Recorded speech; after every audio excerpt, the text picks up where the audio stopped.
दोस्तों, हिंदी सिनेमा की एक ऐसी गायिका जिसके आने पर अच्छे अच्छे सिंगर्स की भी सिंहासन डोलने लगी थी। उसके गाने का अंदाज इतनी बेहतरीन थी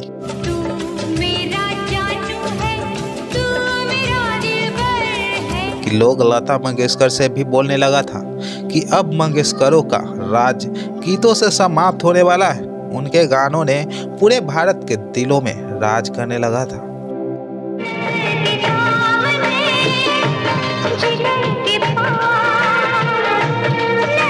जब वह गाती थी तो लगता था कि स्वयं सरस्वती माँ खुद गा रही हो।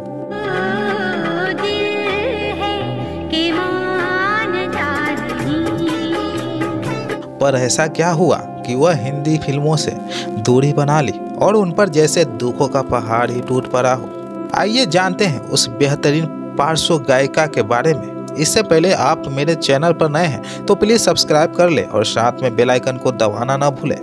हम बात कर रहे हैं सबके दिलों पर राज करने वाली अनुराधा पौडवाल की।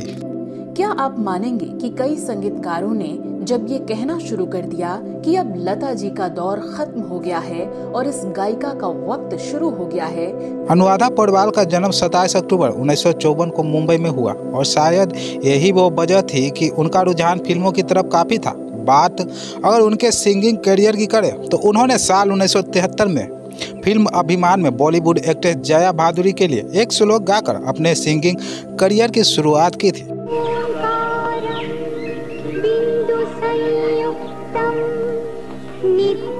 इसके बाद साल 1976 में आई फिल्म कालीचरण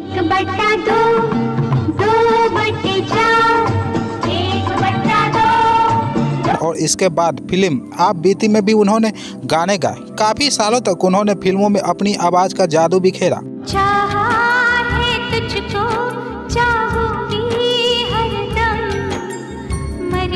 और फिर म्यूजिक कंपनी टी सीरीज के साथ मिलकर उन्होंने काम करना शुरू कर दिया। इसके बाद फिल्म लाल दुपट्टा मलमल का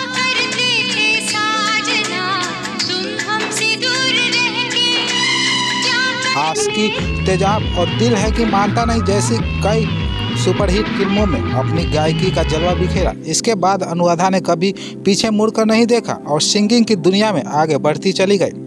अपनी गायकी के दम पर अनुराधा पौडवाल 3 बार फिल्म फेयर अवार्ड से सम्मानित हो चुकी है। इसके अलावा भी उन्होंने कई पुरस्कार जीते हैं, लेकिन सबसे हैरानी की बात है कि उन्होंने कभी क्लासिकल सिंगिंग की ट्रेनिंग नहीं ली। एक इंटरव्यू में उन्होंने कहा था कि उन्होंने क्लासिकल सिंगिंग की बहुत कोशिश की, लेकिन उनसे ये हुआ नहीं।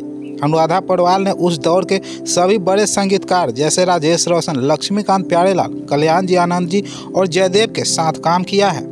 साल 1969 में अनुराधा की शादी अरुण पौडवाल से हुई थी। अरुण एस.टी. बर्मन के असिस्टेंट और खुद भी एक म्यूजिक कंपोजर थे। शादी के बाद दोनों के घर 2 बच्चे आदित्य और कविता हुए। 1 नवंबर 1991 को अनुराधा पौडवाल के पति अरुण पौडवाल ने इस दुनिया को अलविदा कह दिया था।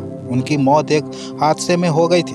यही नहीं, अरुण के जाने से अनुराधा पूरी तरह अकेली हो गई थी और उन्होंने दोनों बच्चों की जिम्मेदारी खुद अकेले उठाई।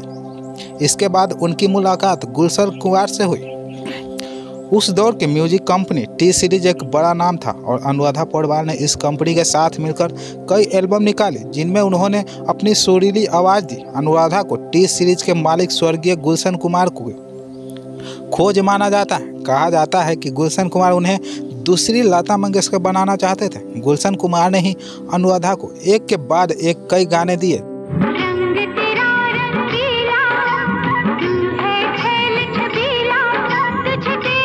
जिन्हें गाकर अनुराधा पौडवाल कामयाबी की नई सीढ़ियां चढ़ी। इसी बीच दोनों के बीच अफेयर की खबरों ने भी खूब जोर पकड़ा था। उस वक्त चर्चाओं का बाजार इस बात को लेकर गर्म था कि गुलशन और अनुराधा दोनों के बीच अफेयर चल रहा है। हालांकि दोनों में से किसी ने कभी भी इस बारे में खुलकर कुछ भी नहीं कहा।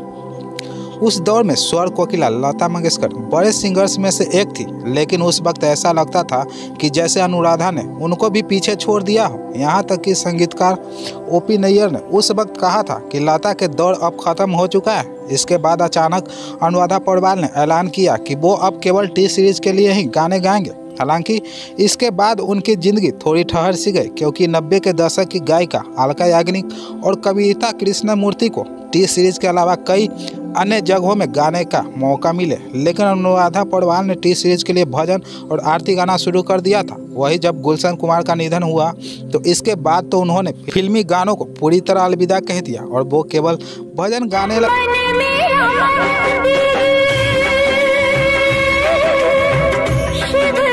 लेकिन दुर्भाग्य की वजह से उनके बेटे आदित्य ने भी उनका दामन छोड़ दिया। किडनी फेल होने की वजह से 12 सितंबर 2020 को आदित्य की मौत हो गई।